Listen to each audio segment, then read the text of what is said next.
ನೆಲ್ಯಾಡಿ ಬೀಡಿನಲ್ಲಿ ಮೊದಲಿದ್ದದ್ದು ಜೈನ ಧರ್ಮದ ದೇವತೆ ಇರುವಂತಹ ಚಂದ್ರನಾಥ ಬಸದಿ. ಅಲ್ಲಿಯೇ ಬರ್ಮಣ್ಣ ಹೆಗ್ಗಡೆ ದಂಪತಿ ವಾಸವಾಗಿದ್ದದ್ದು.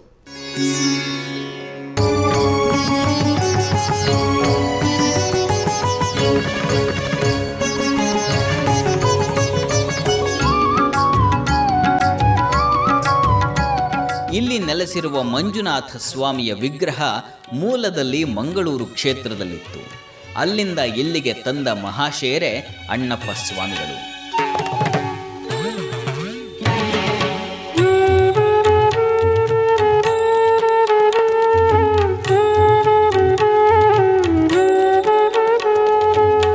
ನೆಲ್ಯಾಡಿ ಕುಟುಂಬದ ಮನೆಯನ್ನೇ ದೇವ ಮಂದಿರವನ್ನಾಗಿಸಿಕೊಂಡ ಧರ್ಮ ದೇವತೆಗಳು ಒಂದು ದಿನ ಒಂದು ದೇವಮೂರ್ತಿಯನ್ನು ಸ್ಥಾಪಿಸಬೇಕು ಅನ್ನುವಂಥ ಸಂಕಲ್ಪವನ್ನು ಮಾಡಿಕೊಳ್ಳುವಂತೆ.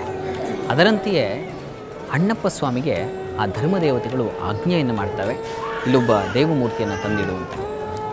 ಆಗ ಅಣ್ಣಪ್ಪ ಸ್ವಾಮಿ ಮಂಗಳೂರಿನ ಸಮೀಪದಲ್ಲಿದ್ದಂಥ ಕದಿರಿಯ ದೇವಸ್ಥಾನದಲ್ಲಿದ್ದಂಥ ಕಾಶಿಯಿಂದ ತಂದಂಥ ಒಂದು ಶಿವಲಿಂಗವನ್ನು ಈ ಕ್ಷೇತ್ರಕ್ಕೆ ತಂದು ಕೊಡ್ತಾನೆ ಅಂತ ಹೇಳ್ತಾರೆ.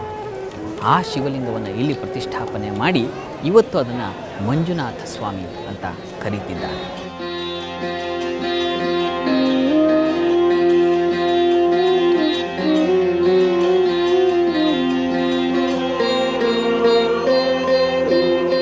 ಆಗೆಲ್ಲ ಈ ಕ್ಷೇತ್ರವನ್ನು ನೆಲ್ಯಾಡಿ ಬೀಡು ಅಂತಲೇ ಕರೀತಾ ಇದ್ರು. ಅದೊಂದು ದಿನ ಉಡುಪಿ ಮಠದ ಯತಿಗಳಿಂದ ಈ ಕ್ಷೇತ್ರಕ್ಕೆ ಧರ್ಮಸ್ಥಳ ಅನ್ನುವಂಥ ಹೆಸರು ಬಂತು. ನಮಃ ಶಿವಾಭ್ಯಾಂ ನವಯೌವನಾಭ್ಯಾಂ ಪರಸ್ಪರಾಶ್ಲಿಷ್ಟವಪುರ್ಧರಾಭ್ಯಾಂ ನಗೇಂದ್ರ ಕನ್ಯಾ ವೃಷಕೇತನಾಭ್ಯಾಂ ನಮೋ ನಮಃ ಶಂಕರ ಪಾರ್ವತೀಭ್ಯಾಂ. ಇಂಥ ಪರಮ ದಿವ್ಯ ಸನ್ನಿಧಿಗೆ ಇಷ್ಟೆಲ್ಲ ಭವ್ಯತೆ ದಿವ್ಯತೆ ಬರಲು ಕಾರಣವೆಂದರೆ ಸಾಕ್ಷಾತ್ ಆ ಮಂಜುನಾಥ ಸ್ವಾಮಿ. ಮಂಜುನಾಥೇಶ್ವರ ಎಂದರೆ ಮಾಯವು ತಕ್ಷಣ ಮಂಜುನಾಥರೇ, ಅಳಿಯುವುದಾಗಲೇ ಎಲ್ಲ ತೊಂದರೆ ದೊರೆಯುವುದು ಆ ಶಿವನ ಆಸರೆ. ಭಕ್ತರ ಅಭೀಷ್ಟಗಳನ್ನು ಸಿದ್ಧಿಸಲೆಂದೇ ಆ ಮಂಜುನಾಥ ಸ್ವಾಮಿ ಇಲ್ಲಿ ನೆಲೆಸಿದ್ದಾನೆ. ಇಂಥ ಸ್ವಾಮಿಯ ದರ್ಶನಕ್ಕೆ ರಾಜ್ಯದ ನಾನಾ ಮೂಲೆಗಳಿಂದ ಕಾಲ್ನಡಿಗೆಯಲ್ಲಿ ಬಂದಿದ್ದಾರೆ. ಅನೇಕ ಭಕ್ತ ಸಾಗರ ಇಲ್ಲಿ ನೆರೆದಿದೆ. ಬನ್ನಿ ಆ ಸ್ವಾಮಿಯ ದರ್ಶನವನ್ನು ನಾವೀಗ ಮಾಡೋಣ. ಕಾಶಿಯಿಂದ ಬಂದ ನಿಲ್ಲಿ ವಿಶ್ವನಾಥ, ಕರೆಯುವರು ಅವನನ್ನೇ ಮಂಜುನಾಥ.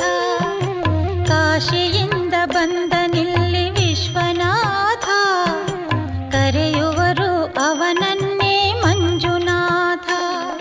ಈ ಮಂಜುನಾಥ ಸ್ವಾಮಿಯ ದರ್ಶನಕ್ಕೆ ಲಕ್ಷಾಂತರ ಭಕ್ತರು ಬರುತ್ತಾರೆ.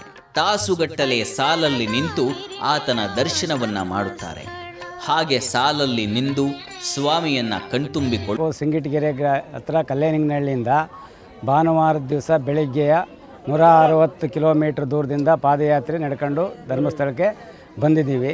ನಮ್ಮ ಇಷ್ಟಾರ್ಥಗಳನ್ನು ದೇವರು ಈಡೇರಿಸಲಿ ಅಂತ ಬಂದಿದ್ದೀವಿ. ನಮ್ಮ ಕಷ್ಟ ಸುಖನೆಲ್ಲ ಸ್ವಾಮಿ ಬಗೆಹರಿಸ್ತಾನೆ. ರಾಜರ್ಷಿ ಡಾಕ್ಟರ್ ವೀರೇಂದ್ರ ಹೆಗ್ಗಡೆಯವರ ನೇತೃತ್ವದಲ್ಲಿ ಜನರ ಎಷ್ಟೋ ಸಮಸ್ಯೆಗಳು ಪರಿಹಾರವಾಗಿವೆ. ನ್ಯಾಯದಾನಕ್ಕೆ ಕ್ಷೇತ್ರ ಪ್ರಸಿದ್ಧವಾದದ್ದು. ಅನೇಕ ಜನ ಬಂದು ಮಂಜುನಾಥ ಸ್ವಾಮಿ ಸನ್ನಿಧಿಗೆ ನ್ಯಾಯ ಒಪ್ಪಿಸ್ತಾರೆ. ಅದಲ್ಲದೆ ವೈಯಕ್ತಿಕವಾಗಿ ಕೂಡ ಅವರು ಬಂದು ಕ್ಷೇತ್ರದಲ್ಲಿ ನ್ಯಾಯ ಪರಿಹರಿಸಿಕೊಂಡು ಹೋಗ್ತಾರೆ.